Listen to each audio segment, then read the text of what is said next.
All starts at 6 p.m. Eastern on FS1. Micah Parsons looking to get paid, but hold on. Says Cowboys safety Malik Hooker, who joined Keyshawn Johnson. What team does Malik Hooker He plays for the Cowboys. Okay. For now. I thought this was like in jest. No, it's not. I watched the whole thing. Take a listen. I'm gonna just go ahead and say this now. Micah should be. Micah, he shouldn't be yet. I wouldn't put Micah yet. I feel like we still got a lot to prove. Micah still has a lot to prove. Like he's done a great job his first couple years in the league. Don't get me wrong. He's a fantastic player. But I feel like Micah still has a surface that he don't even know that he can scratch as far as what he's doing. So I would say Micah. I would say Micah's last. CD. I put probably Dak second. I'll put Zach. And then Micah got weight, man. He's still a young dog, man. Okay, reaction. It was wild answer. And if you watch the whole thing, and shout out to All Gas, No Breaks, Keyshawn's pod, he goes, it's a he's like, we got to get out of here, but I got this quick question. He gives a 5-minute answer where he speaks glowingly about CeeDee Lamb. It talks about how Zach Martin might be the most important guy on the team, then seems to almost feel bad that it's sounding like he is giving Zach Martin credit for Dak's success. Because he hadn't, it was a while right, before he got and to then, Dak. so then when he gets to Dak, he then, explains, about how much he likes Dak. He chimes in about how he thinks Dak's top 5, top 6. He says more nice things about Dak. And then he's like, and to make it clear, what I was saying about Micah before, that is still true. Micah's got more to prove. Maybe this was like a veteran trying to motivate the young player. I'm not sure. But it was, when I originally saw, I hadn't heard the pod yet. When I originally saw this quote in our rundown that you put together and then complain about on the air, Sure. I thought it was, I was like, are we kind of being a little unfair, like playing fast and loose with it? Right. And then I heard it and I'm like, no. It's actually, it's the rare quote that listens worse than it reads. And so I was shocked by it. Yeah, look, props to Keyshawn Johnson for getting, what you want to do as an interviewer is get the guy to be completely natural. Yeah. And I think Malik may have forgotten that this was going public. Really, he was just completely honest about this thing with no cares in the world whatsoever as to how Micah or anybody else was going to think about it. And look, in honesty, his order isn't bad. I'm surprised Dak, I would think would have been first, that's the quarterback. Because initially, Nick, as I'm listening to it, I was like, man, he's actually talked about everybody in detail except Dak. So at first it was like, he really isn't feeling Dak, but then he got to Dak later and did speak glowingly about how smart he is and this and that.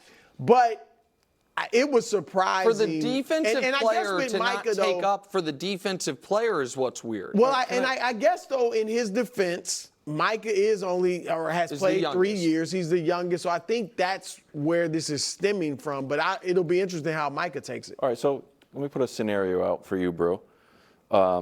If I said after a show, you know what, I need to get better at reading the teases because I'm just loosey-goosey and not paying attention a lot. Yeah. And then you did an interview. You're like, is there anything Wilds needs to get better at? Like, yeah, he's a little loosey-goosey with the teases. He's not really paying attention. I don't think I would necessarily get mad. And the reason why I'm using that example is because when Micah had his podcast with CD, he's like, I need to get better. I can take it to another level. I'm going to get more locked in. So is Malik just... The challenge is because of the money. Like, you're talking about millions of dollars now. Like, it's not just... I felt like there's parallels to what Micah said about himself and what Malik said. Yeah, but Micah didn't say that in the context of Should getting I get paid? Right. Micah wants to just get talking paid about right in general. now. Yeah, but this was a direct question about who to pay. And by the way, I just want to be very clear. That exact scenario you laid out would infuriate me. And I think it would a lot of people. I think that if I gave an interview and they were like, what do you need to work on as a broadcaster? And I said it. Yeah. And then you gave an interview 2 weeks later, and they asked you, what do you think Nick needs to work on as a broadcaster? And if you said anything other than greatest guy I've ever worked with, I'd be furious. And so I think there's a lot of people that can say something about themselves in a moment of honesty or, perceived vulnerability. They don't want to hear someone else, one of their teammates, certainly, and this isn't the scenario here, but certainly someone that Micah's like, hey, Malik, you've been in the league a long time. When are you getting to the next level? Like, what are we talking? That's the other thing. When you're the best player, right. I don't want to hear. You don't want to hear that. Well, I think that's the one thing we don't know is what is his relationship with Micah. Yeah. If he's Micah's big brother and he can really talk to him like that, totally and maybe they've even talked about the contract That's why situation. I let you talk bad about me. But not. If that's the situation, it's fine. But if it's just like, hey, we're teammates, we're cool, whatever. But I don't really get with him off the field. Yeah. Now Micah might be like, It's a weird thing. The Cowboys have a lot of weird stuff. Yeah, they do.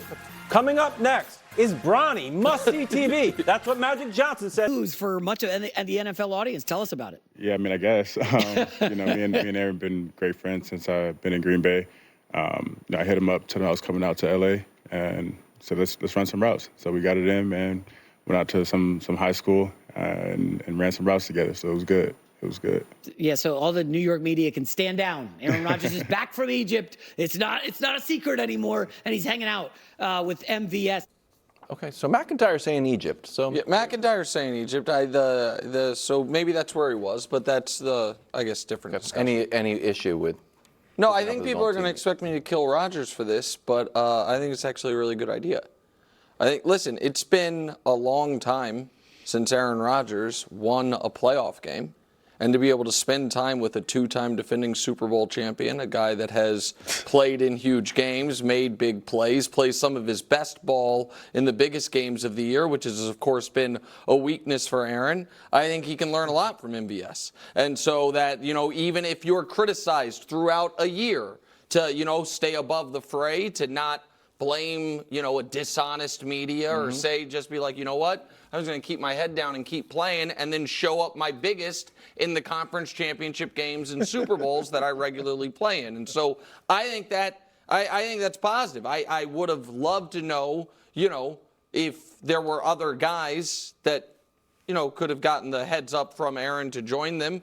Teammates would be great, but I do think he's worked out a lot with Garrett Wilson. And maybe, listen, Garrett might have been in L.A., but Garrett called. I'm sure MVS knows you got to FaceTime Aaron if he's in LA because there's no phone service where he lives. It's so hard. Yep. I think it's a good look. I think it's smart. I think it's good. You can pick his brain. Did our audience pick up the sarcasm? I'm not sure. What sarcasm? We run a sarcasm.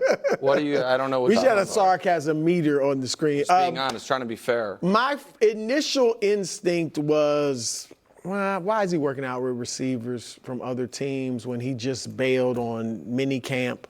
But then I thought about it, NBA players work out with other guys all the time from other teams. And I actually do sincerely, Nick, like this.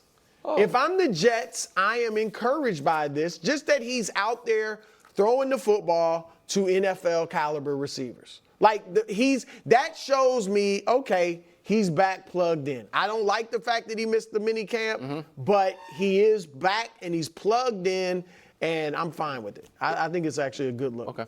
The only thing I'm wondering is where he was. This all feels like the main story is why did you miss minicamp? The story has not gone away. I'm interested in where he was. So, listen, and I don't know that MVS knows, but J-Max says Egypt. I think Craig also said Egypt on the show this morning. And MVS didn't push back on it. Here is what I personally suspect. That if there were a reason, an explanation of what the trip was, that was going to calm the, firestorm surrounding it, we'd have already gotten it. Yeah.